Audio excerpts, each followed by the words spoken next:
Everybody, Max here, and today we are going to be reacting to a Mujin video. How to butcher your entire game studio in under 45 days. Highguard's disastrous and confusing story. You know, with a title like that, I was beginning to wonder if Concord was going to be involved in this. Okay, yeah. Anyways, back to this. I did play some Highguard when it was going on there for a while, and it was mid at best, in my opinion. There was some glimmers of fun. I liked the mounts. I liked the siege aspect. But ultimately, I hated the mining aspect. That thing was just horrible. I don't know what they were thinking about that. But honestly, why play this? We can just play Apex. So I am very interested in seeing what Mujin's gonna say because Highguard is going to be shutting down here. I don't know if it already has or it's about to. But yeah, unfortunately didn't make it. It's getting the Concord treatment in full. And, well, things don't look so great for Marathon either. But let's go ahead and hear Mujin's thoughts. I'll leave a link to the original in the description. Please do leave a like if you enjoy yourself anyway. And please do leave any comments with anything else you would like me to react to or play or see anything. Please do subscribe and follow along, help me build my community. Let's get it going. Mujin, take it away! $1 million. That's how much it costs to have a game trailer be featured to the millions of people watching the yearly Game Awards ceremony. However, during the final game reveal of 2025's award show, usually the moment everyone is waiting for, we'd see the showrunner preparing us to witness a new revolutionary multiplayer game made by an independent, self-published studio. And didn't Jeff Keighley say that they did not have to pay for it? Like, they put it up there in the end? Who knows how things would have worked if that didn't happen. And you know what? He wasn't exaggerating. In fact, the game was so revolutionary that it managed to get bombarded by negative reviews from the moment it launched. It did look very, very, what's the word I'm looking for? Cliche? Overdone? Like, it was nothing we didn't see before. Proceeded to lose over 90% of its player base within less than a week after launch, fired 80% of its staff in barely 2 weeks after launch, and shut down the entire studio as well as the game itself in less than 45 days after launch. The story of Highguard is one of utter mismanagement, blatant lies about its independent status, and uncontrollable hubris. Oh, that's right. Didn't they get, like, funding from Tencent? Like, dude, you called yourself indie even though you get funded by so many things and got a free spot on the Game Awards? Like, there is nothing indie about this. That spanned over half a decade of development. I mean, it was such a disaster that it most likely burned through tens of millions of dollars of funding, with some even theorizing that the total amount could have been over 200 million. The question is, whose money was that was wasted? So how did these developers that worked on nothing but industry-defining blockbusters over the years fail so miserably? And too many cooks in the kitchen? Why did one of the most influential figures in gaming decide to stake his entire reputation all for the sake of peddling Highguard harder than any other game in his career? That's probably the question a lot of people were having. Like, why? Why did you do this, Jeff? Were you really that enamored with this game to push it that hard? Like, it's like, yeah, no, that really shot your credibility down a lot, Jeff. You got to admit. Like, nobody's going to take you seriously about gaming recommendations in the future at all. In fact, they're probably going to treat it like a death knell. Well, as you might expect, the story is very messy and has a lot of details. So, without further ado, let's do this. Talk to us. What's to going really on? understand the disaster of Highguard, we actually have to go all the way back to 1995 when the Electronic Entertainment Expo, otherwise known as E3, would launch. Oh, E3. I remember when I was younger that I really wanted to go check it out. Like, it seemed like such the place to be. You know, you had all the latest tech demos. You see a lot of electronic inventions, the legendary booth babes that are completely gone from everything. Like, I know some people hate them, some people love them. I thought it was going to be a very fun time. Back then, video Although some people really take things too far. games were nowhere near close to how big they are today. And this expo was mostly used to showcase to publishers and, well, business people certain aspects of the video game industry. Throughout the years that followed, though, gaming would start to become more and more profitable and mainstream. E3 would benefit from this directly, and it would become the biggest video game related event every single year in parallel to its European counterpart, which was Gamescom. It would consist. Then COVID happened, and then everybody went virtual, and that was pretty much the end of E3. Be held in the summer of every year, more specifically in the month of June. One of the biggest highlights of E3 was during the peak of the console wars, when you had PlayStation and Xbox rent out spaces a few feet away from each other as they were presenting the next generation consoles that would define gaming for the next few years. Never was the console war more vicious than the times whenever they had to be together on E3. That was definitely where you could tell these two were at a company-wide war. Like, they were definitely battling for customers. Nowadays, it doesn't feel like that. They just feel like... It feels like a phone company, where, hey, you leave this company? Oh, you're just going over there. Nope, you just leave this company? Oh, well, I'm going to go back over here. It's just, they trade. Nobody competes. At least properly competes anymore. This is what E3 truly was all about. However, as you might know by now, all good things come to an end, and E3 unfortunately was no exception. For many people, the end of E3 was due to the COVID-19 pandemic, but in other ways, one could say that it began prior. From the day this expo was created, the only people who had access to E3 were industry insiders or press. Regular people had no access, but E3 2019 changed that. This allowed 15,000 regular people, non-industry insiders, to buy tickets that were priced at over $100 so that they could, for the first time, join in on the fun. Maybe that's why we had such a high view of E3, is because it was all insiders, and just like all insider things, they tend to elevate things that they're involved with a lot more. So maybe that's one reason on it. This showed that E3 was looking for more ways to make money. It simply wasn't sustainable to run this based purely on industry insiders. In 2020, the public passes were going to go from 15,000 to 25,000, showing a real need of more ways to make money. However, due to the pandemic, everything came to a halt. Unlike other conventions or events that brought their content online or remote, E3 decided to pretty much kill everything. 2020 was the only year since 1995 that had nothing to do with the Electronic Entertainment Expo. Now look, it's no secret, there are certain developers like Nintendo who've been holding their own presentations every single year since 2014. E3 I mean, why spend like thousands to millions of dollars for this tight little space where you can just put up a digital version of your own where you get to actually see how many people are coming to see it. And that's another good measure of things as well. And after that kind of a level of things, just conventions and expos just are really not that big a deal these days anymore, are they? shutting down in 2020 only made it more clear. Nintendo Direct is not only here to stay, it should be the primary source of Nintendo news. Xbox, who would usually reserve their biggest announcements for E3, would take a page out of Nintendo's playbook, inaugurating the Xbox Games Showcase, which has been, since that year, their main way to showcase their biggest announcements. PlayStation would do the exact same thing with the State of Play. In 2021, E3 was still not held physically, but this time they held it remotely with anyone able to join. They were hoping to return to an in-person event by 2022, but those plans were also completely scrapped and there wasn't even a digital event. It was just like 2020. They were finally meant to bring back E3 physically in 2023, but due to the lack of interest by publishers who had already spent so much making their own shows, they just decided to flat out cancel it. This wasn't just the console makers making their own shows, you had developers making their own shows too, like EA Play, the Devolver Digital, Ubisoft conference, the Square Enix conference. E3 was essentially you can't, come on, you left out Devolver Digital. Those guys were like prime stuff. They made so many hilarious personal stage productions that they did for their viewers. It was hilarious stuff with Devolver Digital. They're almost infamous. And man, they were off the wall and completely unhinged.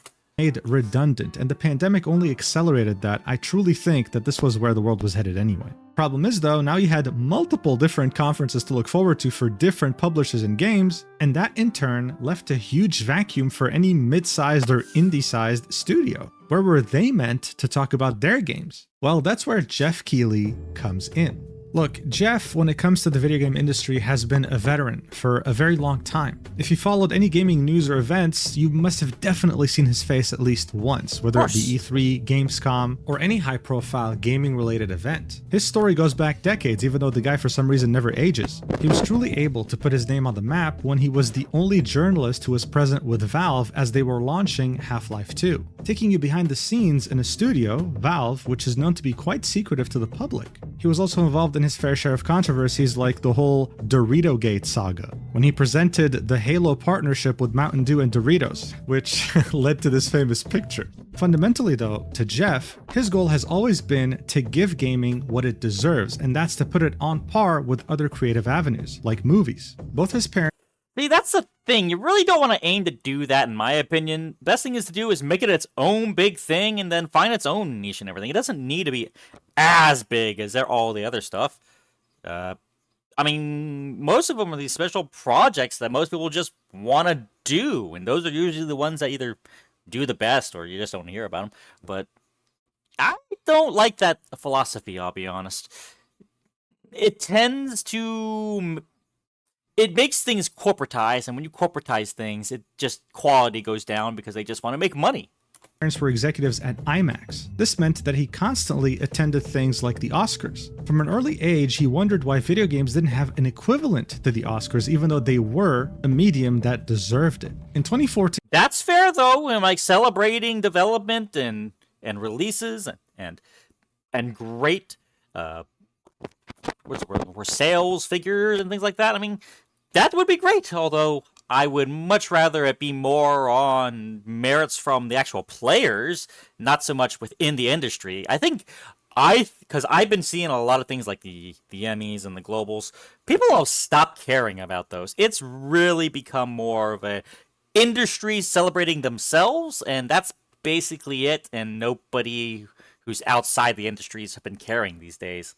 he would do something ridiculous, insane even, which is creating a new award show for video games with money out of his own pocket. He refused to fundraise it because he said it would be too awkward. He wanted to put his money where his mouth was. The reason why he was insane was because... Which is brave and awesome, and that is fair to do. If that's what you want to do it. Because throughout the years, there were many other attempts to do this. These gaming awards, none of them would really stick. But over the years, he did exactly that. It actually stuck and has now become an integral part of video games. However, as E3 shut down, he also saw another opportunity, filling the void that it left. This is when he would launch the Summer Game Fest. It took place in the same month that E3 took place in. It wasn't rocket science. It aimed to fill the exact void left over by E3's cancellation. This meant that Jeff and his production team would not only head the prestigious Game Awards in December, but would also have another event called the Summer Game Fest in the summer. Both of these events would have game reveals, and both of them would be watched by hundreds of thousands of people expecting to see games that will revolutionize the space. When it came to the Game Awards in particular, over the years, it had gotten so successful with such a high, consistent viewership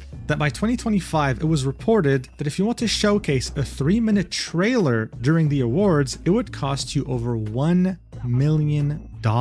Man, that's starting to compete with Super Bowl numbers a little bit there. Almost. Well, not really. The Super Bowl are still massively more than that. But still, that's for somebody who has nothing to do with that kind of thing. That kind of money just suddenly being a big deal, that's a big deal. That is a big deal. Doubling the prices from 2024. And of course, it goes without saying, the most valuable slot in the entire award show is the final game that's shown. In show business, you always save the best for last. You want people to keep watching. And so, this is why it was so shocking to the world that for the Game Awards 2025, with such high prices, the game deemed most valuable in the entire show, the one shown at the end, would be something they had never heard of before. Highguard. And this is how it would be presented. Take a look for yourself. You know, sometimes our last reveal at the Game Awards is a teaser for something years and years away. Not tonight. Our final world premiere comes from 61 members of the team that built Apex Legends and Titanfall.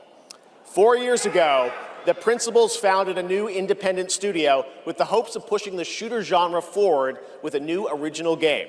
Okay, when I started here, I did see this part, and when I first heard it, I was very hyped from what I'm hearing.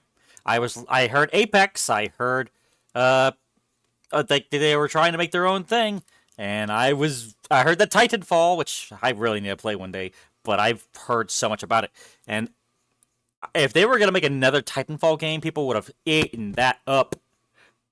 But what did we get instead? They've done it in complete secrecy, which is even more amazing because the game is very deep into development. The power of independent, self-published studios to push this medium forward is a growing and I think positive theme in our industry. And so tonight, you're not only going to get the announcement of the game, but also your first look at the gameplay. I've played it, and after you see this trailer, I think you're going to want to as well. Welcome to Highguard.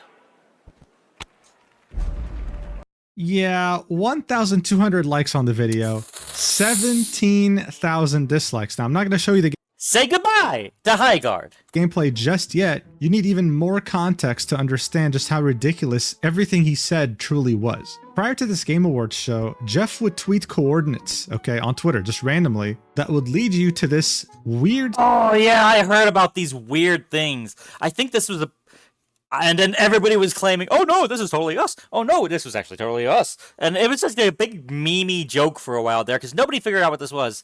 I think it was for Divinity, which the Burning Man trailer was so awesome. They knew how to hit with that.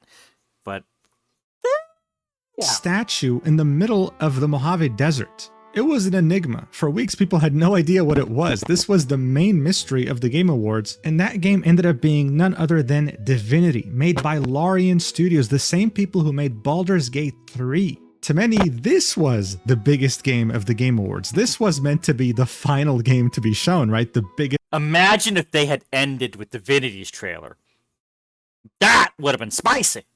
Event of that day. Instead, what people got was a game they never heard of before, that looked fairly generic, that didn't really seem to make it clear what it was about. Jeff had hyped this up like a revolutionary title, but it looked like any other game you could find on Steam right now. Pretty crazy, that's right. Highguard launches in just 7 weeks on PC, PlayStation, and Xbox. It reminds me of Paladins. It reminds me of Paragon. It's just another dead hero shooter. It is insanely fun to see, fun to play, as you saw in that trailer. And now it's time for our final award. Last year, Astrobot. So there it was, the biggest game of this prestigious award show, coming out in 7 weeks and seemingly out of nowhere. So as you would expect, people put on their investigative fedoras to determine where this independent Let me also say this. When it comes to hero shooters, there's a big risk when it comes with hero shooters, and that's the fact, what if nobody likes the heroes they want to play as? That's why customizing your own character is actually so important, because when you make your own character, you have a little bit more attachment to them. If you get to have some customization there, you invest a little bit more into the game. Whereas hero shooters, all the investment is purely made by the developers 100%. And if people don't like what you're making, the only thing that they lose if they decide not to play is whatever time they spent, and that's it. Yeah, seriously.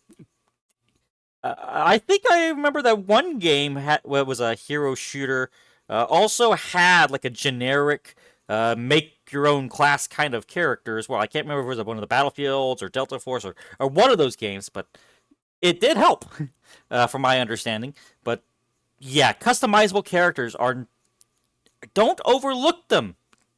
Publishing developer, as Jeff described it, came from. And that investigation would only lead to more confusion and suspicion. You see, the studio behind Highguard, Wildlight Entertainment, made their first announcement to the public that they exist back in the beginning of 2023. Here we can see the design and creative director of Wildlight making a tweet saying, "What have I been up to over the last year anyway? Working hard on a game with amazing people who I trust very much. Today we announced Wildlight Entertainment, our new studio. I've never been happier, prouder, and hyped for the game we're working on." As we can see in his Twitter bio, he had worked on Apex Legends, Titanfall 1 and 2, Modern Warfare 2, and Call of Duty World at War, to name a few. So these are very well-regarded games in the industry. I mean, that's some prestige right there. I mean, that would tell you that this guy is a person who knows what they're talking about.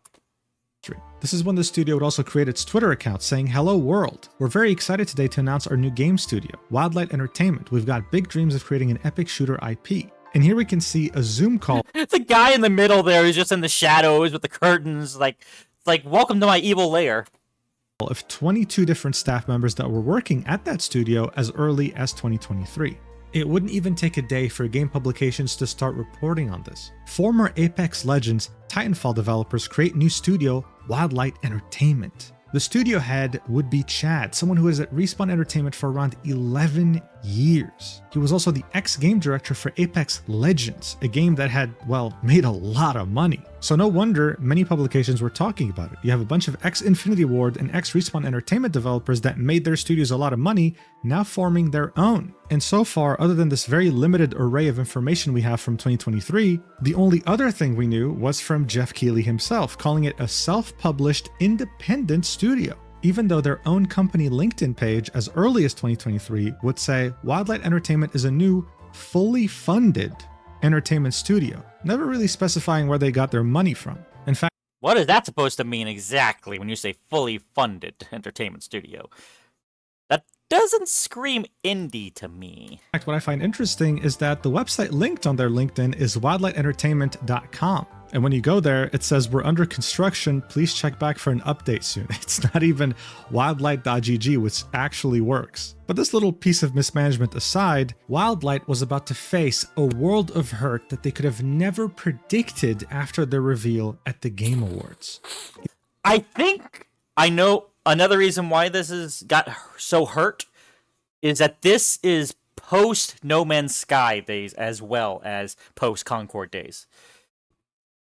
No Man's Sky had so much massive hype from it. In just a matter of minutes, we went through the hype train of No Man's Sky, and then immediately got clowned on it rapidly. So, yeah, it was like a fusion of No Man's Sky's hype for a moment there, then the revelation of Concord. That's how I'm kind of seeing it. And you know what? I bet if given time, Highguard probably could have become better. It might have pulled a Sean Murray and gone quiet and worked hard and tried to make it better. Could have. Problem is, the difference is they're not like this. If they're being funded by somebody else, they're gonna run out of money really quick when they want to stop giving them money. Whereas the Sean Murray and his company, they were able to keep going. They wanted to keep working on this project and make it better and better and better. And eventually it won back the hearts and dreams of everybody who had wanted it before. And now it is what it is. This does not get this luxury, unfortunately. You see, back in 2024, Sony launched Concord, a multiplayer shooter that was meant to be live service that cost over $400 million, and that was such a disastrous flop. It shut down in under 2 weeks. I mean, it resulted in a studio that Sony had bought to shut down immediately afterwards. I just kind of had a weird feeling all of a sudden. These games have done so bad, and you know, the moment people actually hear about them, they start immediately telling them what they think about these games. Either there is mass amounts of incompetence involved in trying to make these games and literally ignoring criticism as it's coming up. Well, I don't know. There's some sort of money laundering scheme going on, like art.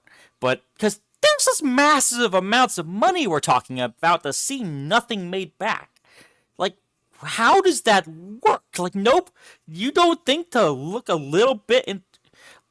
Like, a great example of what listening to your customer base does. The Sonic trailer. When everybody saw how horrible Sonic looked in it, they changed it up, and then people loved it. And they made money. And now they're coming out with a 4th movie, for crying out loud. It's beautiful. Everyone loved it. You got to listen to the customer base, or you're not going to make that money back.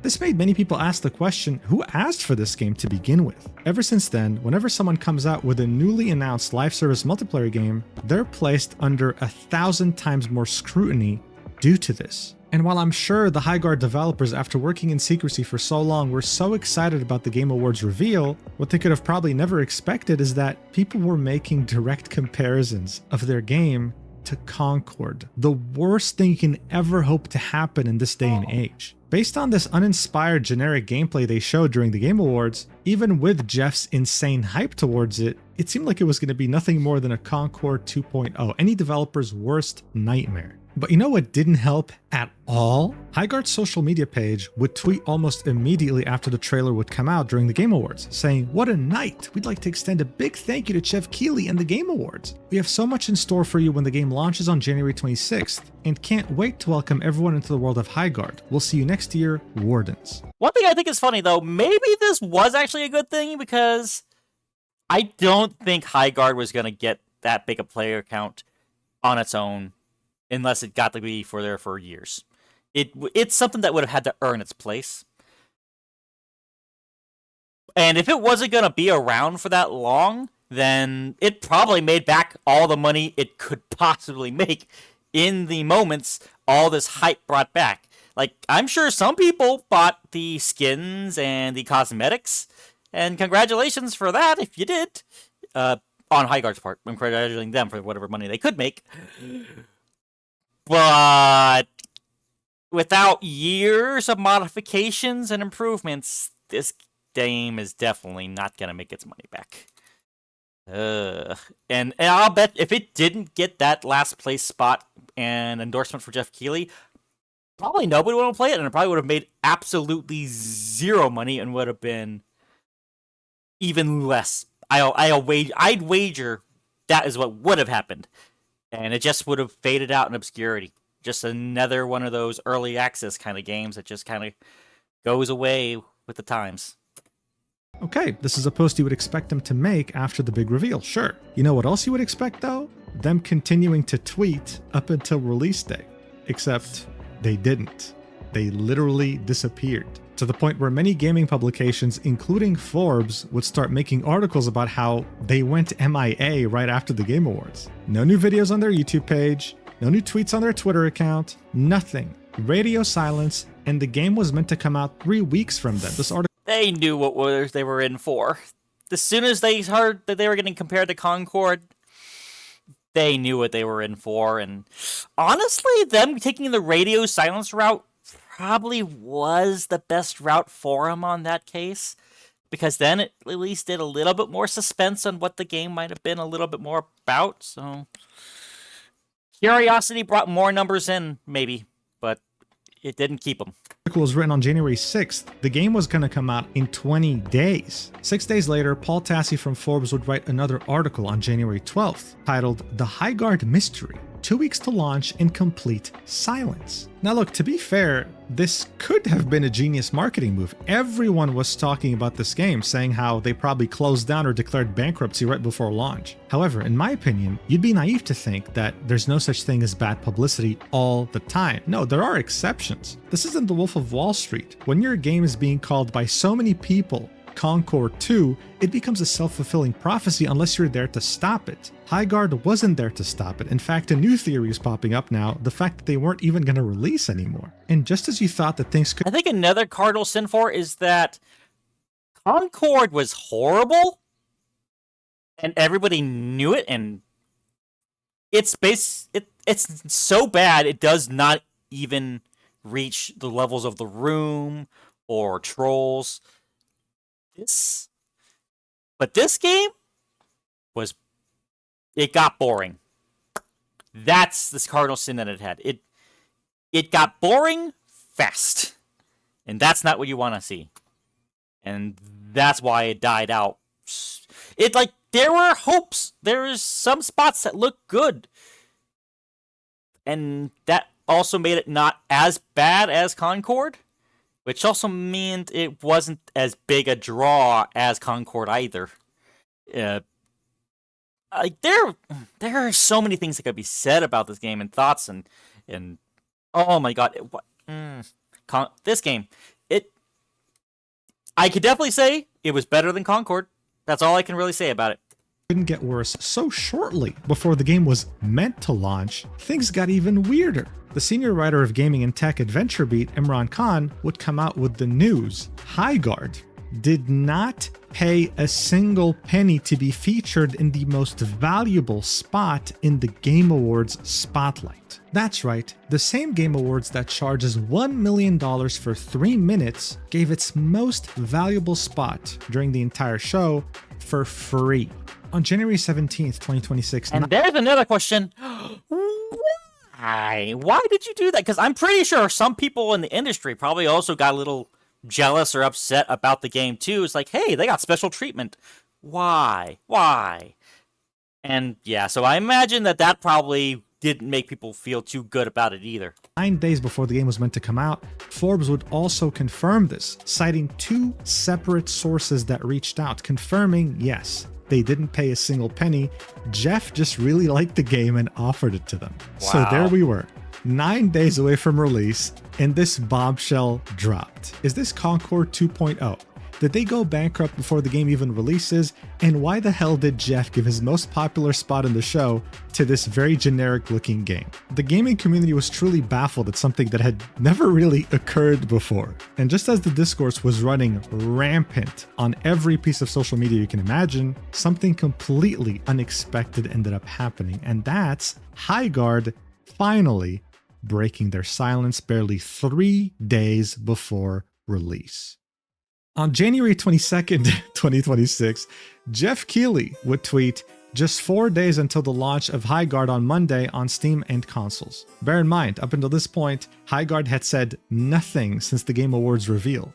I remember him also saying, basically getting ready, people should get ready to eat their hats or something like that. Or, be ready to apologize when this game comes out, essentially. And I don't think anybody's ready to apologize to him.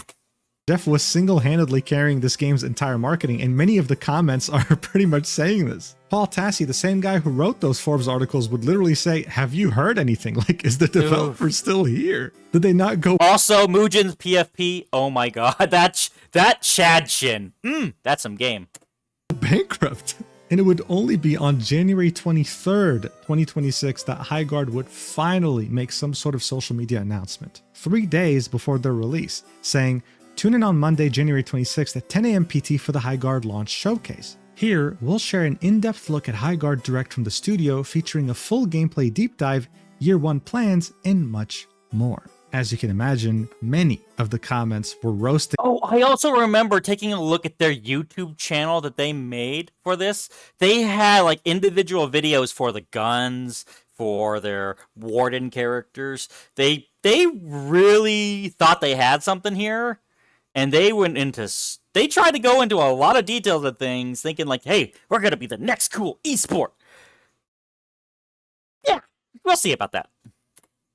Grilling them, with some acknowledging that this might have just been a very good marketing strategy. The Highguard account would then begin a countdown, posting every day up until release, saying 1 day remains. And you know what? Looking at some of these 420 replies, there was some excitement brewing. You know, people were very curious to see why was Jeff talking about this game so much. And God, talking about it was an understatement. The guy couldn't stop talking, as if they held his family hostage. On January 23rd, he would just tweet this image randomly, saying, "Highguard, January 26th at 10 a.m. PST, signaling when it would release." Someone in the replies would say, "Thanks, Jeff," to which Jeff would say, "See you online. It's a special one." The next day, he'd post a badge saying, "I first went hands-on last summer and had so much fun with Highguard.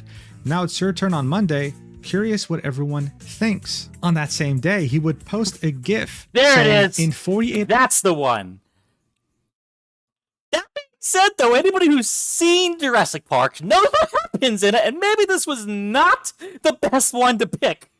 Hours, I'll be accepting your apologies. So when Highguard comes out on January 26th, when the game would come out, he'd post a screen cap of a Polygon article. We spared no expense. Cool. The title was, "Highguard isn't dead on arrival. In fact, after 4 hours, I'm convinced You're right, DOA is a better game. it's one of the best new shooters in years." This didn't really mean much though, because Polygon thought Dragon Age: The Veilguard was actually good, along with Concord. 1 minute later, after that Polygon post, he would make another post with 4 different images of the game saying screenshots from Highguard, now live and free. Look, I think you get the point I'm trying to make here.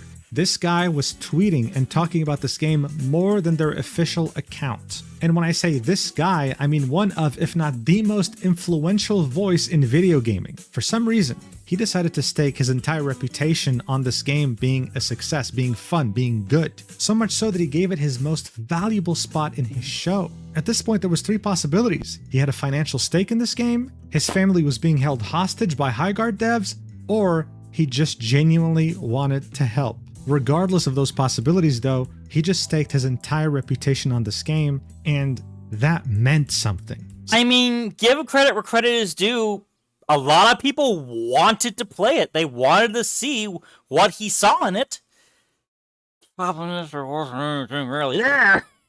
Some of the biggest streamers and content creators would check out this game as soon as it would release. Yes, of course some would be sponsored, that was Highguard's social media strategy, similarly to Apex Legends, we'll get more into that later, but let's not pretend that they wouldn't have played it anyway, because god, the curiosity would kill you. Why is this guy who's so influential in the video game industry staking everything for it? It must be good, right? Well actually it was, dude, it was fucking mid. The trailer turned out to actually do it a lot of justice. It was generic as hell. Jeff's efforts would make it so that the game had 100,000 concurrent players on release. That's a crazy really number. nice. However, even Jeff's endless marketing wouldn't prove good enough if your game just doesn't cut it, and it didn't. The player count would fall off very quickly. Almost a day after the game would come out, Jeff would tweet, "Thoughts on Highguard so far?" This tweet has over 7.5 million. Admin in here just...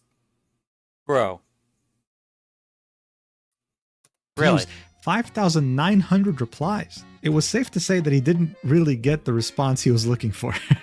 I'm sure he was hoping for, "Jeff, you're right. Sorry, you proved me wrong." But instead, he got the absolute opposite. And of course, one of the biggest questions being asked at the time was, why did he You know what I think? I think he played only 1 round. I think he might have played like 1 round or something, and then that was it, and he was like, "Yes, I get it." The whole Danny DeVito memes just suddenly... Oh, you didn't lock him down in a room and make him play it for a few hours. There had to have been something that happened there that just messed with his head in some way that didn't give him the same view that everybody else had once they fully played it. shill this game so damn hard knowing that it's nothing special? Someone would at Jeff saying, "Hey Jeff, I was wondering if you financially backed Highguard during development or own some percentage of the company." Obviously you don't have to answer, just curious if you have any incentive with Wildlight Entertainment if they hit certain earning thresholds. To which he would reply with, "Lol, absolutely not." This meant that the 3 possibilities I listed earlier now were down to 2. My question is, why not?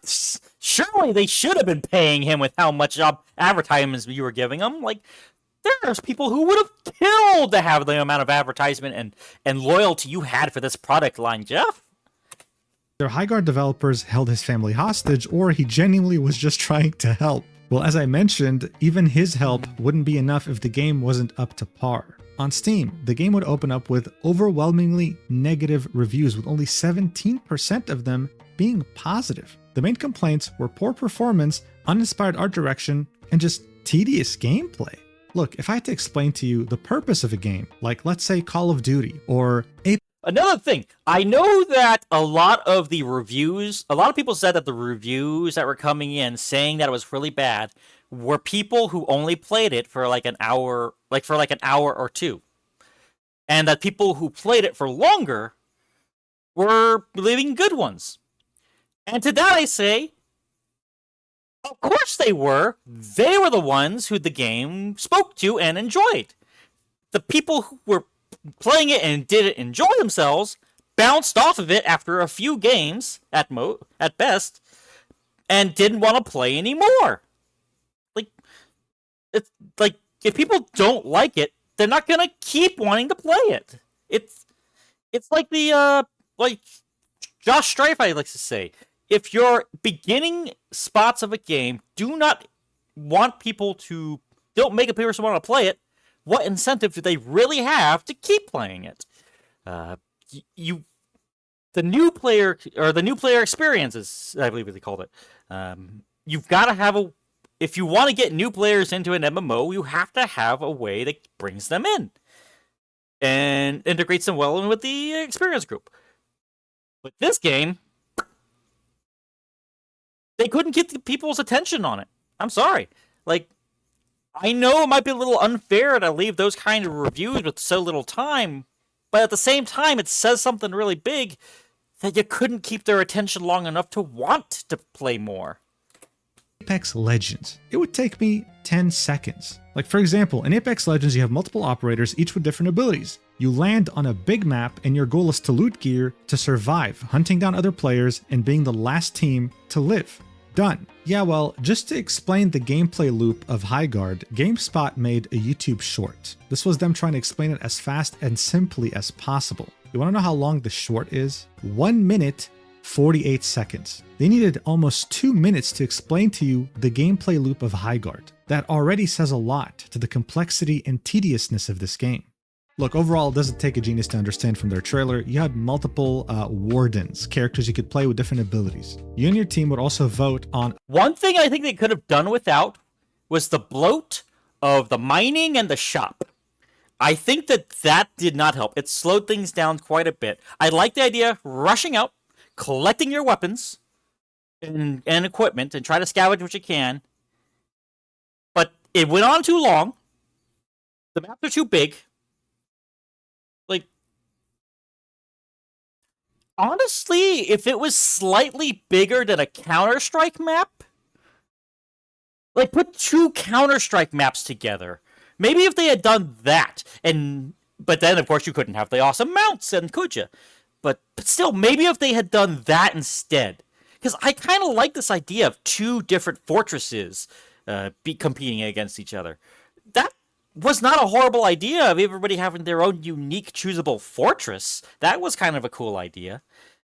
But, I mean, that's basically what Rainbow Siege is. What Siege 6 is all about. You have you got terrorists and the Counter-Strikers, and they're trying to go in against each other, and yeah. So, they just really missed a real niche in any real way here, and are trying to do way too much, and nah, it just didn't work. A base. There was multiple types of bases that you could start with. The whole point of this game was to fortify your base and attack the other base. You had to find a sword on a map which would allow you to destroy the shield of the enemy base, and then you'd be the attacker, they'd be the defender.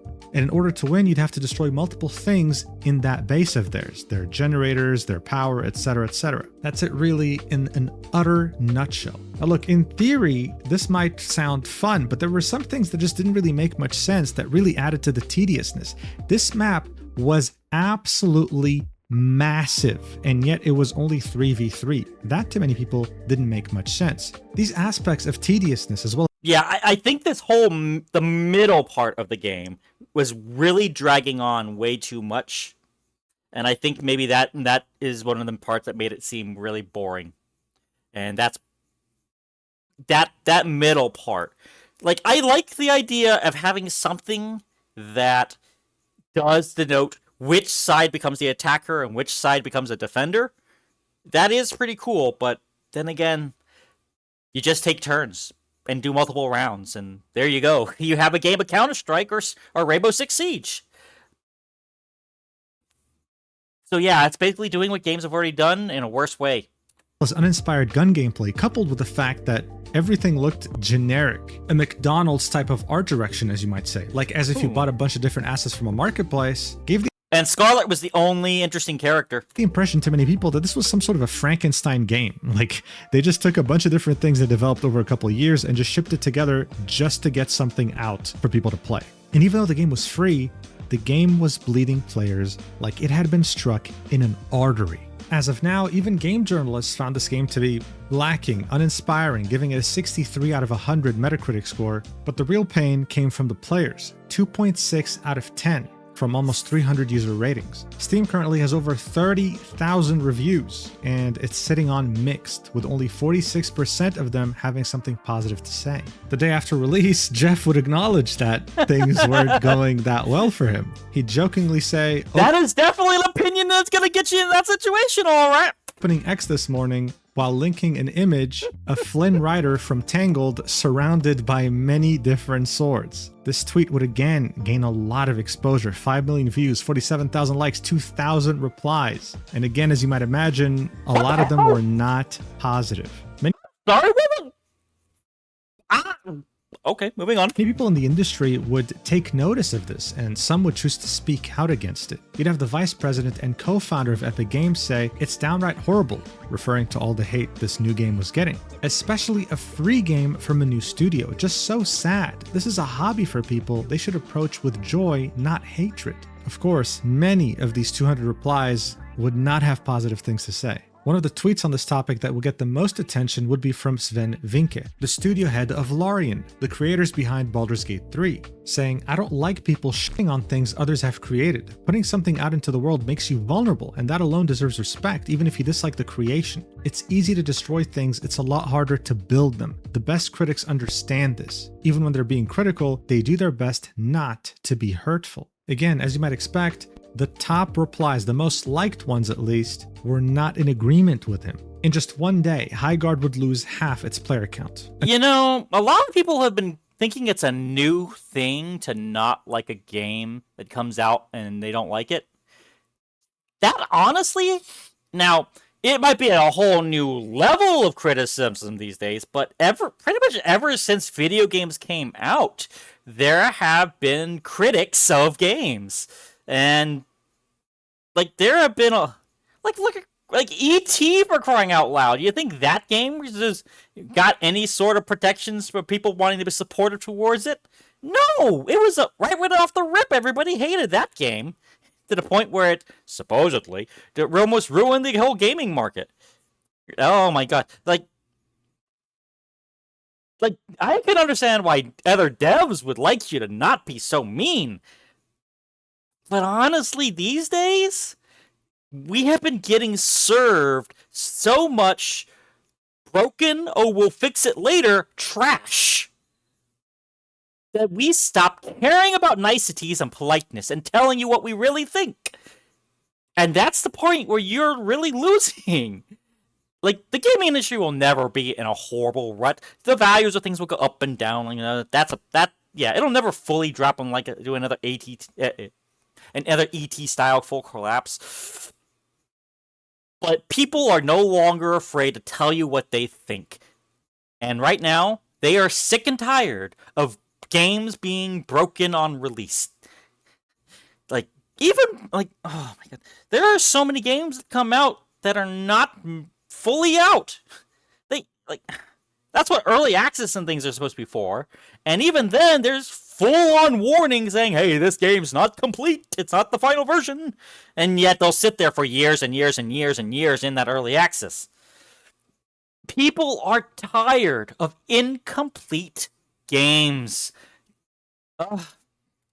Another day would pass by, they would lose yet another 50% of their player count. It seemed like with every passing day, thousands of players were leaving. But hey, it seemed like they weren't going to let that get in the way of their plans. Shortly after the game would come out, they would tweet, "Here's a look at the Highguard Year 1 game plan." Look at all that! That should have been stuff already in the game. Why are you making this pass thing? Give it to us from the start, and you'll have so much more for us to stay with you for. Like, what was the point of even...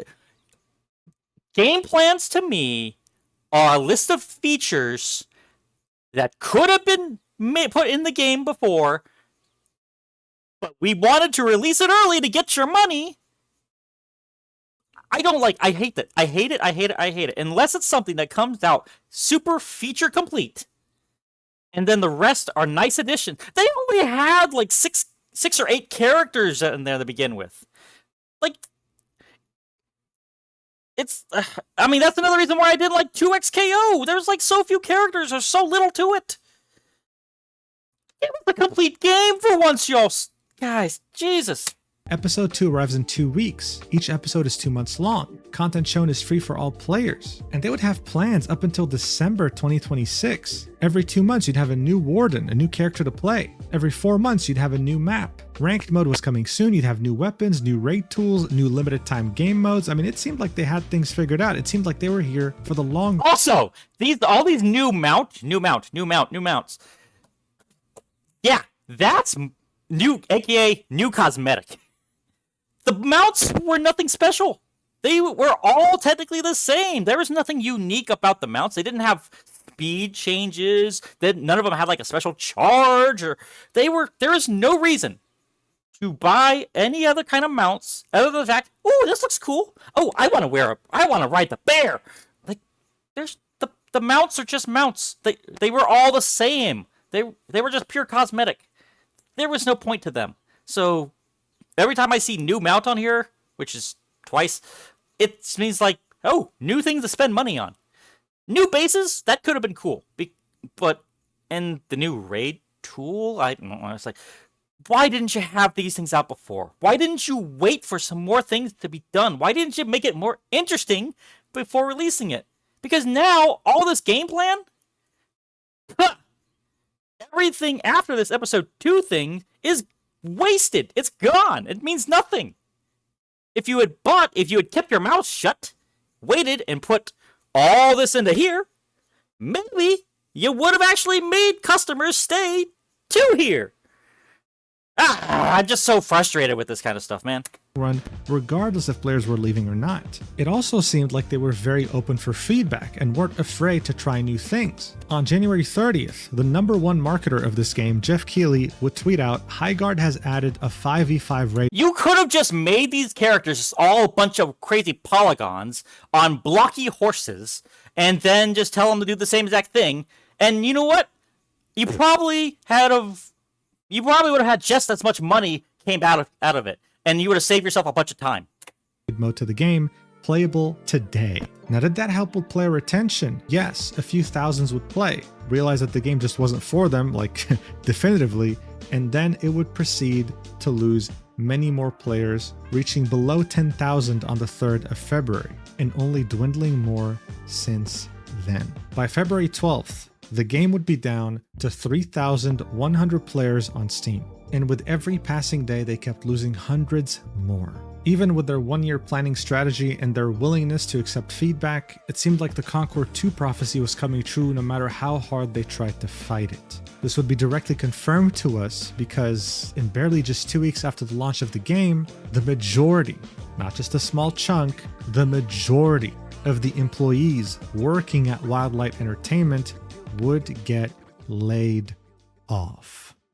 On February 12th, 2026, when the game was down to a mere 3,000 players on Steam and no doubt a few thousand on consoles as well, the Twitter account Shinobi602 would tweet out, Highguard developer Wildlight Entertainment has seemingly laid off most of its staff, quoting a LinkedIn post from an employee, in which they said, unfortunately, along with most of the team at Wildlight, I was laid off today. The LinkedIn post would go deeper, saying, this one really stings as there was a lot of unreleased content I was really looking forward to that I and others designed for Highguard. This person in particular was a senior. The good thing about this, though, for all those people who actually did enjoy the game, if any of you have any development abilities, guess what you can be able to do?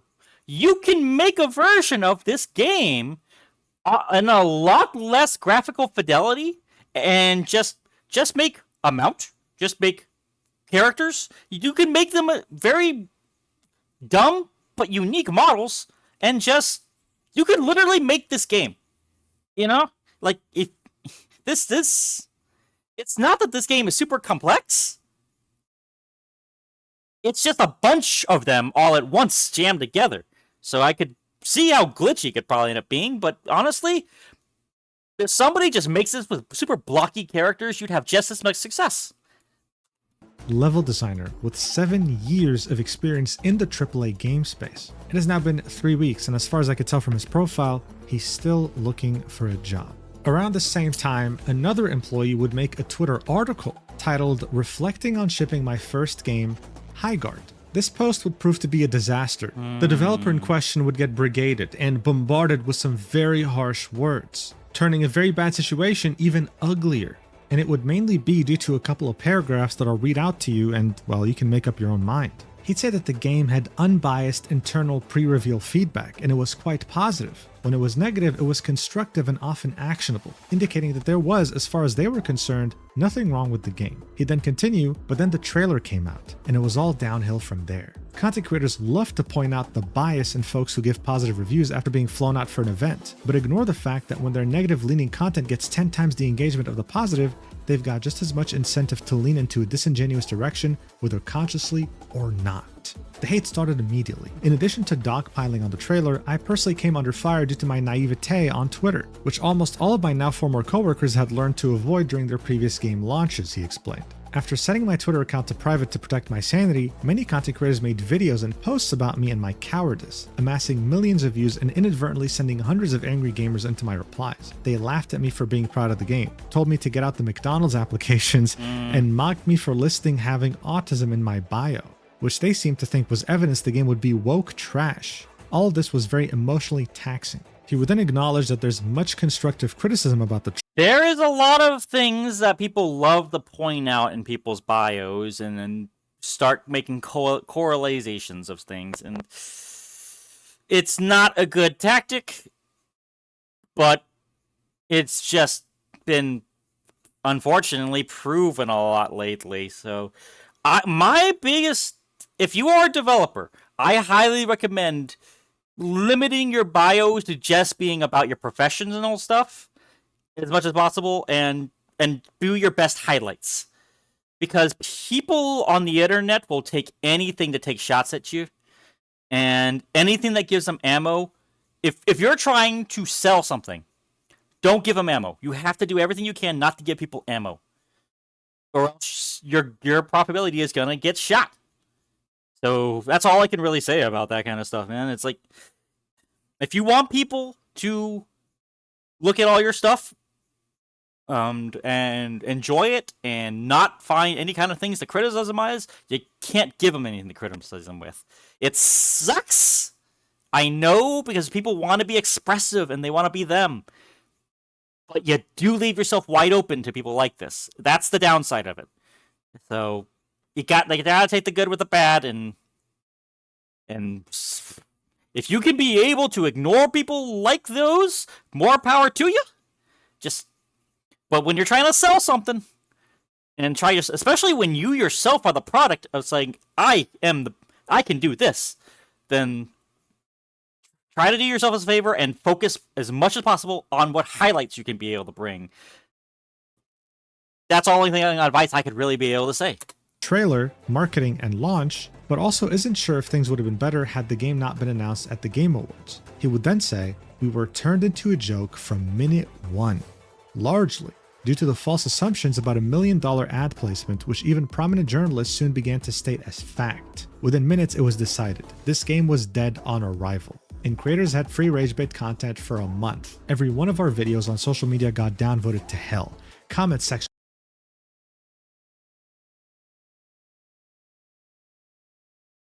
were flooded with copy-paste meme phrases such as Concord 2 and Titanfall 3 died for this. At launch, we received over 14,000 review bombs from users with less than an hour of playtime.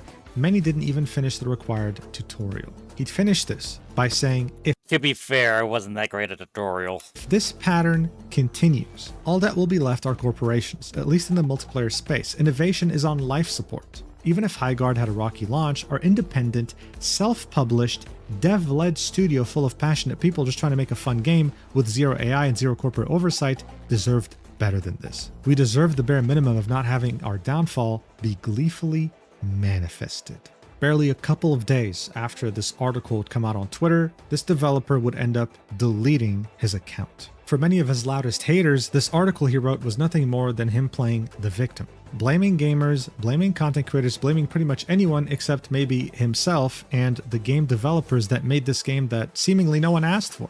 On the other Also, yeah, if you are, once again, if you're trying to sell something, playing the blame game with anybody, right or wrong, it doesn't matter, because you once you put something out there on a take or an opinion, people are going to make their opinions very well known, and honestly, it's not going to help anything.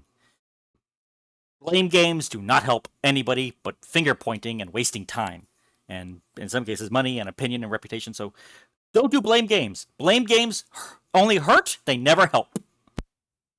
hand, though, one can understand his frustration. He had worked for almost 3 years on a game, finally revealed it, and within the span of a month, his whole life fell apart. I don't know what he was hoping to do with this article, but the best thing you could possibly say is, hey, I worked on this game. I'm proud of what parts I could do. I know all these people are not liking it, and I am sorry to say that they didn't get the product that they were hoping it would be. I did everything I best really could, and I'm glad for those who enjoyed it, and I hope one day the people who don't like it give it another chance sometime, or whatever I make in the future. That's it. I know it's very politician-y and very niceties and things, but if you're trying to sell yourself, sell your products, you've got to. You've really got to, because this is part of the career. I hate saying it, but there is a level of customer service for everybody who involves. If you are bringing your job online to the public, then you got to be very careful about the things you say. And it's not even about the response you're going to get, but yeah, you got to be careful about what you're going to say and do. you know, in the end, as we can see, his account was gone, but that was the least of his worries and the least of many other people's worries when it came to Highguard. That's because barely a day after the mass layoffs would happen, Highguard's website, when you'd go to it, would say, "Site unavailable. This site is currently unavailable. Please contact some email for assistance." Under that, you would see a link to their Discord server and their Twitter profile. Now, the Twitter link worked. The Discord link, on the other hand, did not. In fact, gee, I wonder why. They probably were getting hammered in the Discord, I imagine. Because one thing I do know is that people love to have their opinions heard. And if you cut off a way for people to get their opinion out to them, they're going to find any possible way, or at least the loudest and the most attentive-seeking ones, they're going to find whatever which way to get your attention. And if they can't get into your... If you delete your Twitter, they're going to go try and find your Discord. If you leave your Discord, they're going to try and find you in other ways. And you better believe they're going to try and find you in real life. That's the scary thing whenever you put yourself out there. in fact, when you would click on it, it would redirect. It's not good. I don't condone that kind of stuff anywhere, but you guys gotta brace yourself for these. There are people who will do it. No matter, even if you make anything really great, you will have psychopaths that'll come after you. So it's scary. It is a scary world on the internet, man. You to a completely different and unrelated Discord server by the name of Highguard Gaming Guild. This had nothing to do with the game. It was just called Highguard. They didn't even bother posting the right server. You what, mate? That's not even the right Discord? You know, they probably did that on purpose so that way they could limit the backtracking, or not backtracking, but the hate they could get on there. In that link. Additionally, as this was... But that, oh my god, anybody who went to that link, I bet that particular Discord room was just, oh my goodness, that must have been one heck of a time for that particular Discord group. all happening, Highguard couldn't even be found as a YouTube category anymore. Usually when you upload a video of a game, you can very easily label it. Let's say League of Legends or Call of Duty. Highguard had a category, but it was removed. And during all this, someone would ask in the correct Highguard. That's crazy, because that takes an employee removing it from the categories, doesn't it? Like, that means that someone spent money to actually remove the category. I think. Let me know in the if you know how the category system works, let me know in the comments, because I am very curious how the category system works. Is it just because a lot of people are putting it up there and they learn what it is, or is the category actually made by YouTube itself and actually put it in there, and which means it takes somebody from YouTube to actually remove it?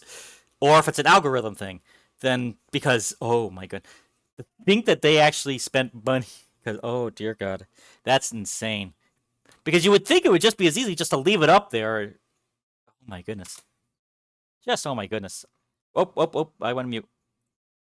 Of the website being updated, and someone from the Highguard team would say, "Not sure on the time frame, but basically needs to be transferred and simplified. Low priority at the moment, reputational damage already done. Now we just need to focus on delivering updates and content to improve." Now look, I already know what you're thinking. Mujin, this is a catastrophe. This is a disaster. What the hell is happening? Oh yeah, it is. You're completely right about that. But here's the thing. It's about to Total get a million meltdown. times worse.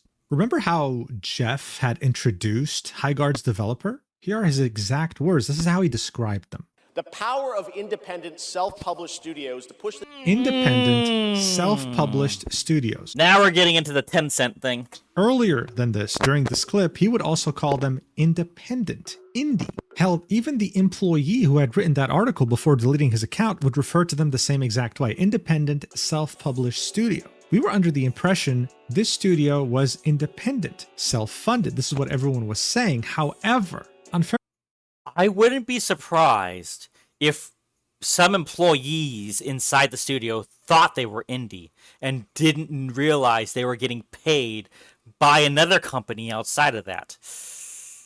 Oh dear, that's gotta hurt. If as somebody who would be working there, that has got to hurt in a level of trust too.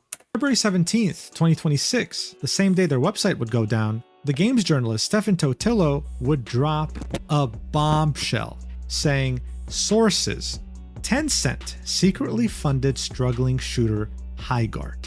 Wildlight Entertainment has said for years it was fully funded, but not shared detail. Stephen's article would go into specifics, saying that it wasn't Tencent, the Chinese entity that directly funded them, it was done through a subsidiary, Timmy, saying sources familiar with the Tencent Wildlight connection said that Tencent's studio group Timmy was the group backing Wildlight. They did not specify to GameFile the reason for the secrecy about the agreement, nor did they share the scale. It's unclear if or when the funding ended and how that relates to last week's layoffs. Wildlight has been technically independent and not part of Timmy. Timmy/Tencent are massive players in gaming, and yes, they are. I've mentioned them on this channel already. One can't forget that Tencent Games owns Honor of Kings, the highest grossing mobile game of all time ever in the history of humanity, sitting at $18.6 billion. Honor of Kings is a MOBA? I didn't know it was a MOBA. I thought it was just one of those, you get cards of characters and then you play them and then they get pushed forward or something. Unless MOBA got a really big extension on what MOBA means. Making even more money than Candy Crush Saga. Candy Crush is $12 billion in revenue?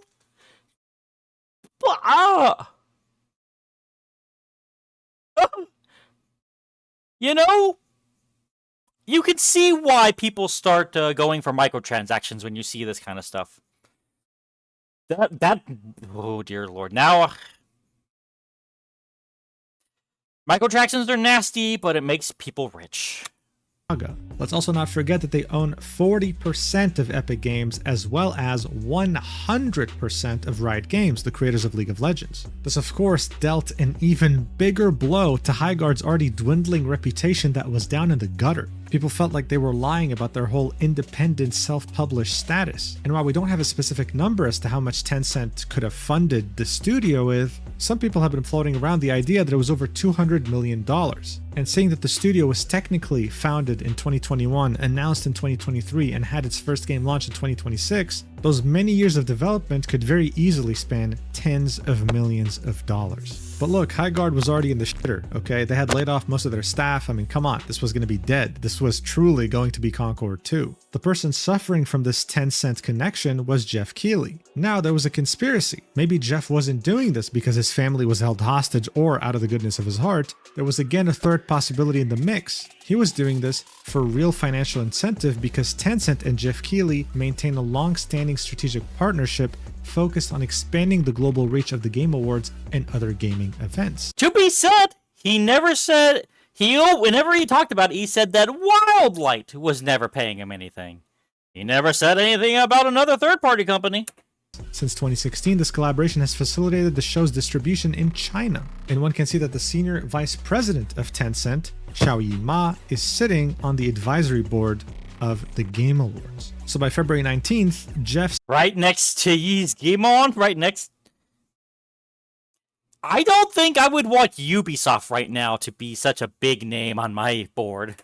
Posts on Twitter, in which he would talk about things unrelated to Highguard, would have questions about this. Are you secretly funded by Tencent? Were you pressured by Tencent to make these posts about Highguard? What's going on exactly? Now people are going to be very critical of indie games, because now, especially indie games with AAA backing, because, yeah, like, people are going to be very, very, very paranoid about their games coming forward, I'm pretty sure. I mean, people already were starting to lose a lot of faith in AAA gaming. This is just not helping things whatsoever. Exactly. This studio is about to completely close its doors. The game was very mid. You must have been lying that you had fun, right? But still, layoffs aside, Tencent aside, flop and impending doom aside, Highguard would continue to patch and update the game. You know what would been awesome? You know that big flying ship? Why didn't you, like, give us the ability to pilot that and drop a bomb on somebody? That would have been cool and fun. Game, releasing multiple updates, one on February 19th, as well as one on February 26th, releasing new game modes, new weapon balance. Or better yet, why not have a mode where instead of trying to do the siege mode, why not have people jumping out of the blimp and trying to infiltrate into it? That would have been pretty cool.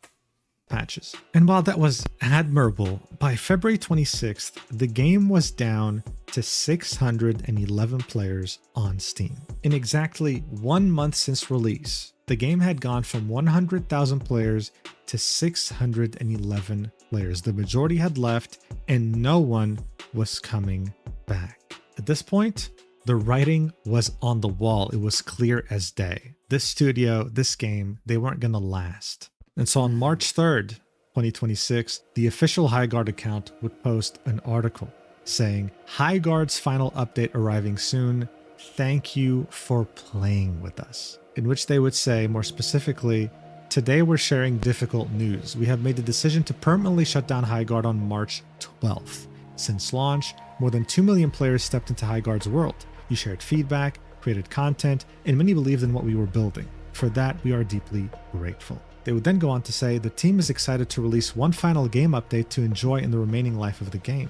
We'll be adding a new warden, a new weapon, account level progression, and skill trees. Full patch notes are coming, and we're targeting tonight or tomorrow morning for patch release. From all of us at Wildlight, thank you for playing, for supporting us, and for being part of Highguard's story. This article would have over 8 million views, 4,100 replies. And while some were to look at all that stuff they said they were planning to update and to do in just as one more update, if they had just held off for another month or two, they could have had all these extra features already in the game and made it more interesting.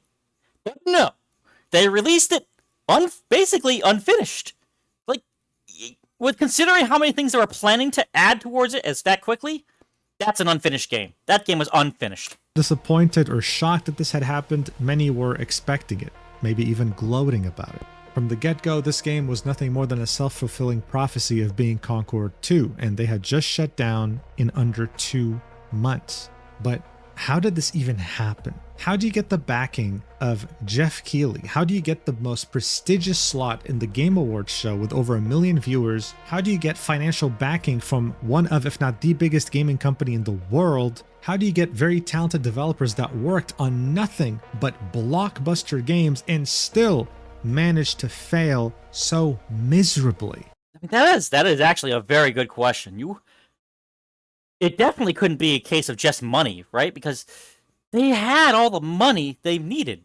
They were, as I said, fully funded. Money was not the issue here. So what caused this to fail so badly? Was it really just we had too many ideas, we couldn't make it happen? Well, now we know. And it's even messier than we could have ever imagined. Talk to me, Mujin, what is it? Respawn Entertainment is a studio owned by EA. Their first breakout hit was Titanfall, releasing in 2014 and garnering many positive reviews. I personally loved playing it when it came out. It was really, really cool and innovative. Some years would pass by, and they would then release Titanfall 2. This game was not only well received for its multiplayer aspect, but it had something the first game didn't, a single-player campaign. And that was absolutely loved by so many. And even though people were expecting them to maybe work on Titanfall 3, they ended up doing something very unexpected. Shadow dropping a game in 2019 with zero marketing, zero announcement, just saying, hey, it's out, called Apex Legends, a battle royale game that garnered a lot of success. The late co-founder of Respawn Entertainment would tweet out, "I'm so overwhelmed right now. Play Apex broke 1 million unique players in under 8 hours. And after the first day would pass by, it would have reached 2.5 million players. This is a game that had zero marketing. To many, But it had personality, and a lot of it. It had a lot of personality. People love the characters. I personally love Pathfinder. He's an adorable little robot guy. There's a lot of personality. There's a lot of strategic play you could really work with. There's a lot of weapons. The map is very diverse. And it was one big giant map, and you just had to land anywhere where you wanted to be. You had options. It was a wonderful game, and I kind of want to play it again there now that I want to look. But this is how a game should launch from now on. All games should launch like this. Like, yo, we just dropped this game, play it. No announcements months prior or years prior. This was genius, and it was free. So it's no surprise that in just a few years, by 2024, this game would have made over $3.4 billion. And again, I really have to emphasize this game had no marketing. Grand Theft Auto 5 had spent $100 million on marketing alone. So of course, everyone in the gaming industry wanted to know, how did you guys do this? How did this surprise launch even come to be? When did you even start working on this game? And this is what one of the developers would say. The way we work is by finding the fun. We don't have a game director who sits down and writes up a 500-page Bible. We're like a really poorly trained dog on a walk. We just kind of sniff around, let's follow our nose wherever we go, whatever's fun, we'll go a bit deeper, rub our nose in it, roll around in that a little bit. So this had happened. That is a very interesting description, and I love it. Happened in mid-2017, after the post-launch support for Titanfall 2 would end. They didn't really know what to do, and they just started messing with prototypes. Some of the developers at the time were interested in making a battle royale game. They would put together some prototypes, and very quickly it became very fun. And the rest is history. And so by the time Apex Legends had made billions of dollars, some people at Respawn felt, you know what? We could do this again, but this time on our own terms, and would leave to create Wildlight Entertainment. In fact, here was their exact reasoning from a Bloomberg article. Back in January 2026, Dusty Welch, the co-founder and CEO of Wildlight Entertainment, would tell Bloomberg, yeah, we left Respawn because things were getting a bit too locked up. There was no more freedom. We couldn't just do whatever we wanted like we used to. However, in this article from the end of February 2026, we'd see another reason. One could say the main reason. It would say, in 2019, they had released Apex Legends, a battle royale shooter in which dozens of players fight across a giant map. The game proved to be a massive success, generating more than $3 billion in revenue. Yet as sales piled up, some of the creatives who'd worked on it felt unhappy that they weren't benefiting enough from the resulting windfall. According to people familiar with what happened, who asked not to be identified discussing non-public information. I mean, that's the sad part about being a developer and not an owner. The owner gets the real money, and as a worker, you get your wages. That's why, yeah, that's some of the things that kind of happens. That's why indie gaming is such a well-loved thing, is that they are, the person who owns it is usually the one who's working on it, and sometimes working on it the most. And that's, Apex was not an indie game after all. That was definitely had a full-on command there, so I could see why they weren't feeling like they weren't getting a very appreciative and funded back on the developer side of things there. But that's how it goes when you're a developer and not the owner. The Wildlight founders decided to do things differently. One of their plans was to set up a profit-sharing program so that if the studio did deliver another big success, everyone would benefit. An enticing setup that ultimately helped Welch and his co-founders attract many of their former Respawn colleagues to the new company. Okay, yeah, that's not a bad way to attract talent. That's not a bad idea. I mean, of course, as the owner, you're not going to make that much out of it, but if that's your goal, that's fine with you. Go for it. That's actually a good way of getting employees in there and getting a lot of skill on your side. That's good. That's good. Armed with a significant amount of funding from Tencent Holdings Ltd, Wildlight began hiring employees and making plans for its first game. The founders knew they wanted to make another multiplayer shooter, but they hoped to avoid the crowded battle royale market. So instead, they looked to Rust, a survival game in which Rust? What does Rust have to do with this? players can raid enemy bases and build their own. They began constructing levels and designing mechanics for what was envisioned as a survival-focused shooter. 2 years into development, the team realized that Now, hold on. Okay, you're starting to get me with something. Imagine actually having a bit of time to build your own base. Okay, you're kind of getting me with that. Okay. the design wasn't working, in part because the amount of freedom conflicted with their goals for highly competitive play, according to people familiar with the events. I mean, look at Fortnite! That's literally pure building and shooting. I personally don't like it because I hate the whole building aspect, so if ever I play, I just play it PUBG mode, basically. But still, there's a competitive scene for that. Also, the scope was too big.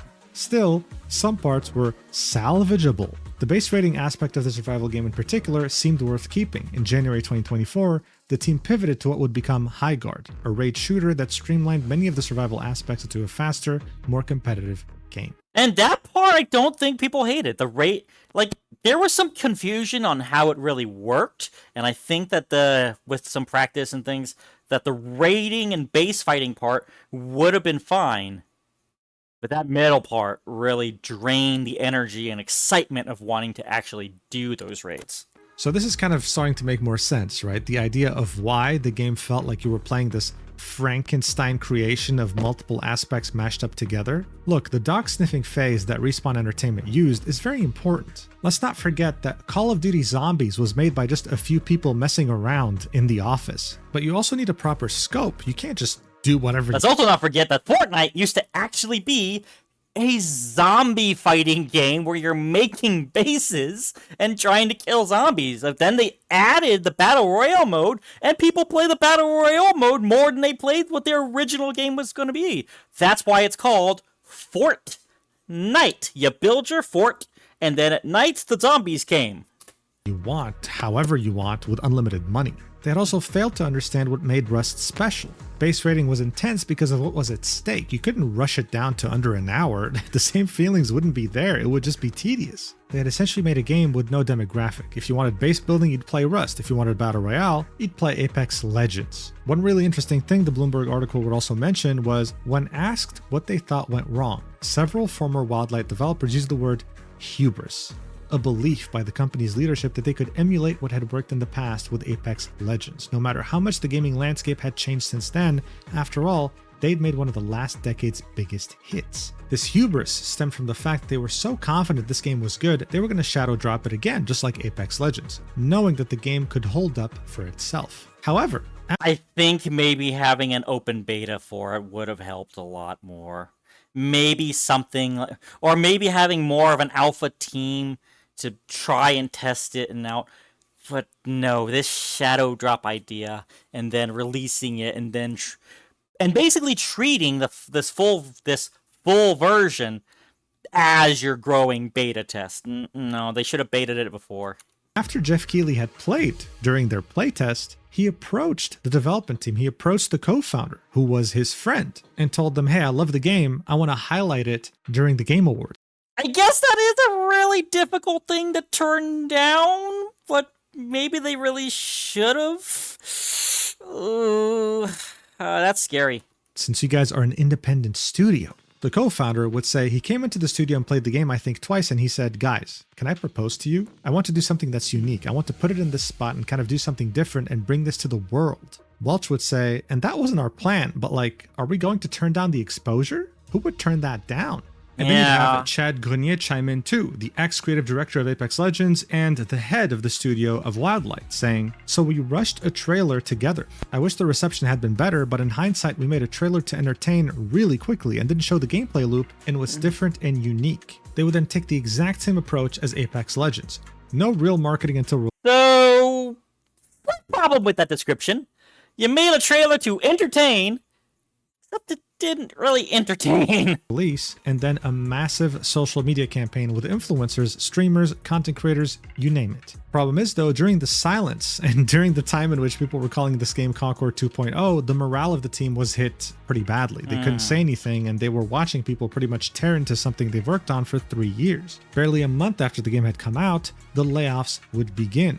It would be held online on a Zoom call since the studio worked remotely, and they'd pretty much announce, yeah, the funding was entirely pulled from the studio. The 100-person team had over 80% of it laid off that same day. By the time Eurogamer's report on February 27, 2026 would come out, there were less than 20 people still working at the studio, doing their best to release updates before the eventual shutdown on March 12th. On March 3rd, Highguard would announce to the world that it was shutting down on March 12th, and shortly after that, you would start seeing way more posts posted on LinkedIn from previous workers at Wildlight talking about the fact that this game was shutting down. They should have delayed.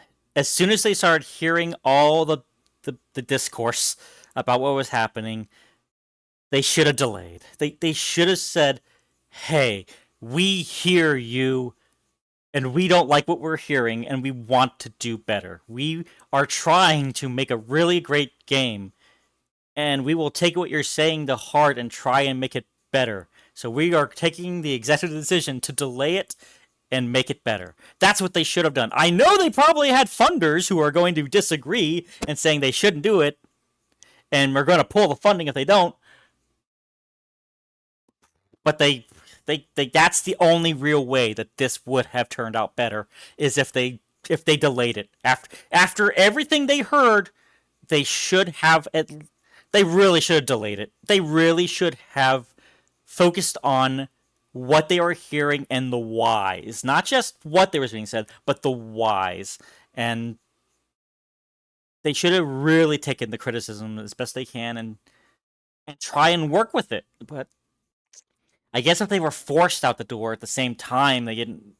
This could have been a better game, is the sad part of this. What got released was an unfinished, unpolished. No, I'm saying unpolished is too nice. It definitely was unfinished. There was a lot of this missing.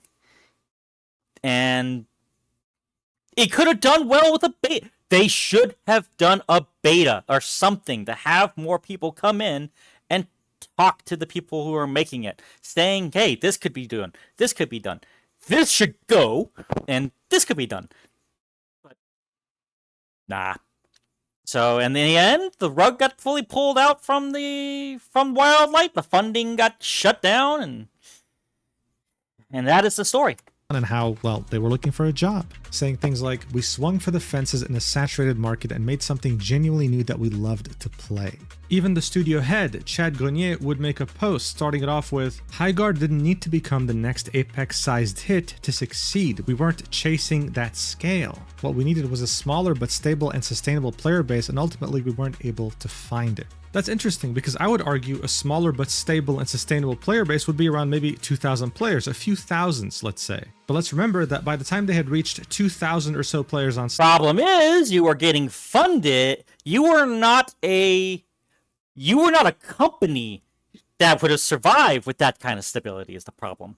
You would have needed a lot more people to be stabilized as a company like that. You had too many people. You had the funding on it made you think you had to push it, I think.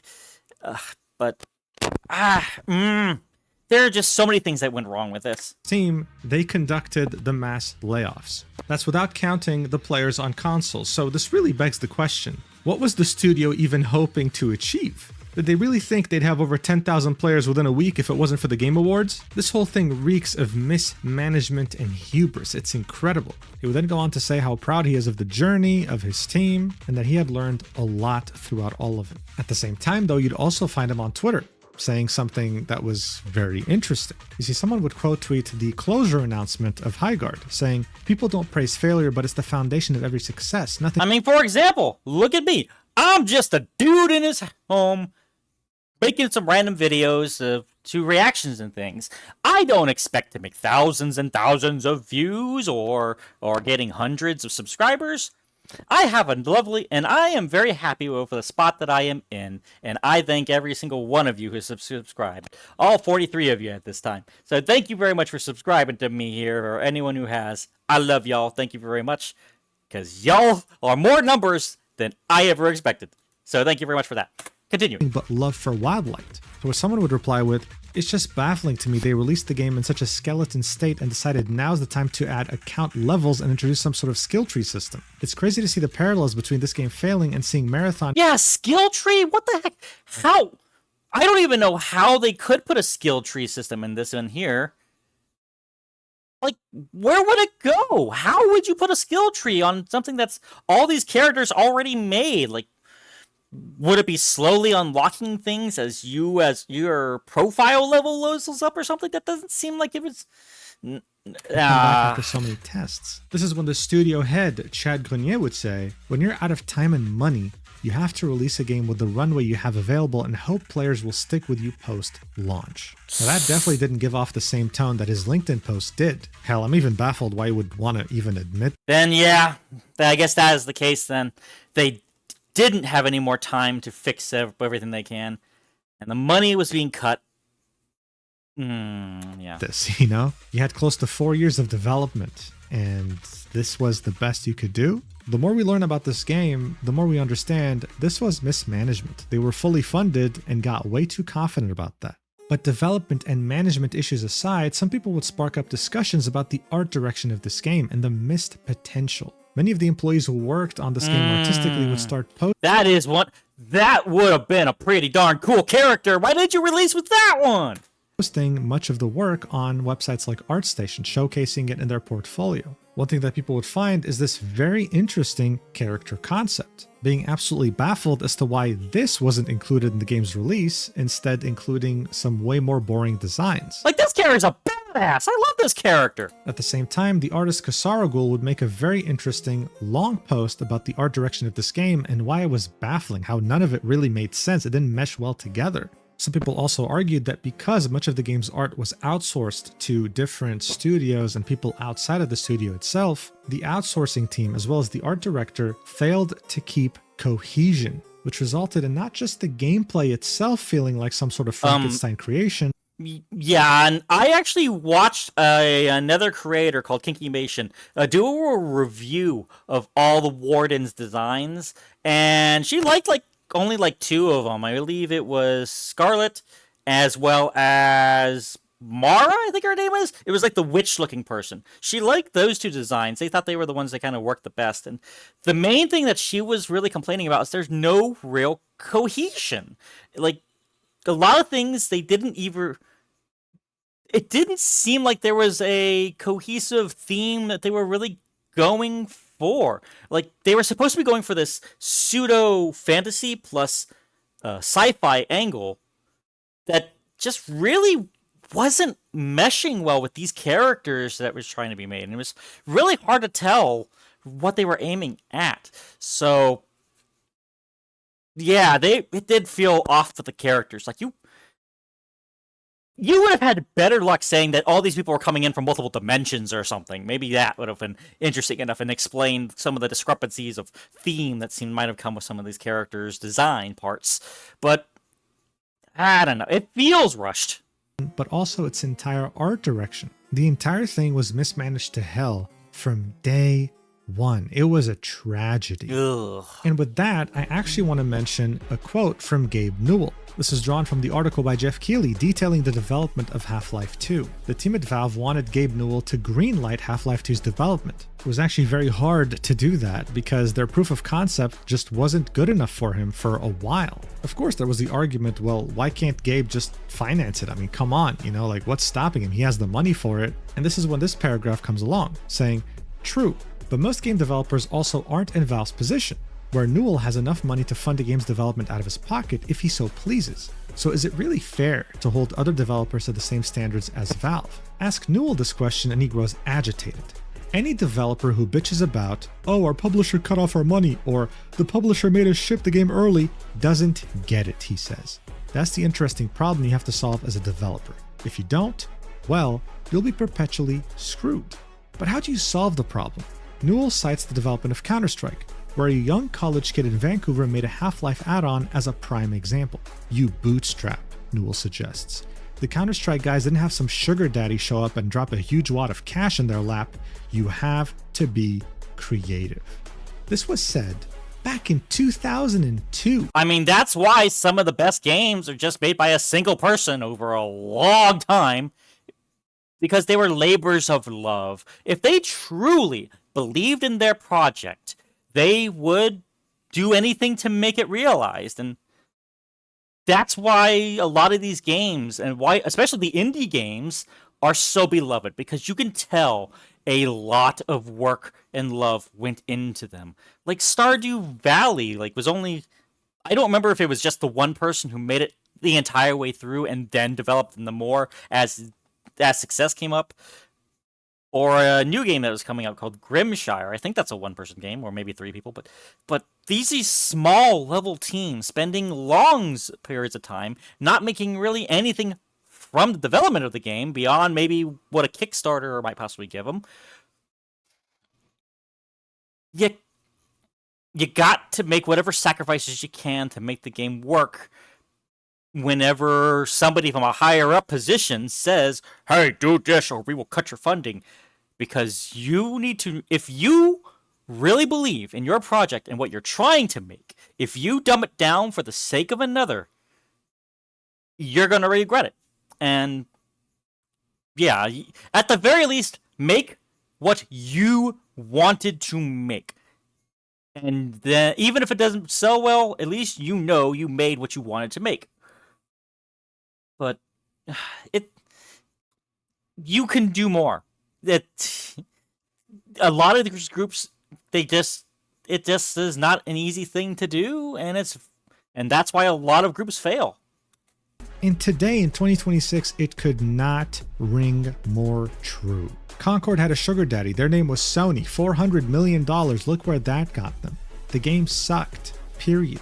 You want funding? How about you make a game first, a proof of concept that's actually fun? When it comes to the world leaderboard of any percent speedruns of shutting down after release, Highguard now sits at 4th place behind the Culling 2, Concord, and Crucible at 45 days. The Twitter account Poorly Aged Things would quote tweet Jeff Keighley's GIF saying, "In 48 hours I'll be accepting your apologies," saying, "I'm sorry, Jeff," to which Jeff would reply with a shocked image of that same grandpa in the GIF. I mean, in the movie itself, he would say this and then he would be proven wrong, so it was very ironic. At least, like I said earlier, it was not exactly the best person to be putting that particular GIF with.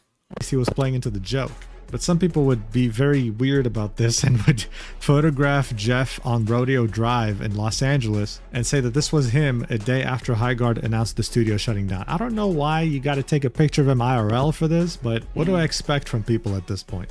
Some would even argue that Jeff actually needs to take a level of accountability for the game shutting down. But personally, I think if you have common sense, you'd understand that he actually did them a huge favor here, assuming he genuinely did this out of the goodness of his own heart. Honestly, yeah, like I was saying earlier, I really think all the players that it did get were more than it was ever going to make at the level that it was here.